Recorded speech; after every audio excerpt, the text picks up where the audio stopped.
এখন আর কেউ চলে গেলে খুব একটা কষ্ট হয় না।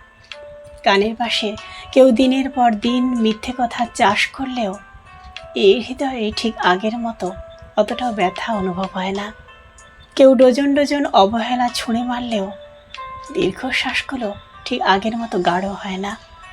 আসলে জীবনের একটা পর্যায়ে এসে আমাদের কারোর দেয়া আঘাত, অবহেলা, তিরস্কার, অবঞ্চনা, মিথ্যা প্রতিশ্রুতি এগুলো কিছুই মনে হয় না।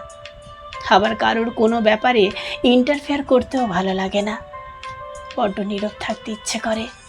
কোলাহল, জনসমুদ্র, একশত মানুষের ভিড় সব কিছু কেমন জানি ফ্যাকাশে লাগে। আসলে একটা সময় পর মানুষ সব কিছু বুঝতে পারে এবং শিখতে শুরু করে দেয়। কে তার ভালো চাইছে, কে তার ক্ষতি করছে, সবটা অনুভব করতে মানুষ শিখে যায়।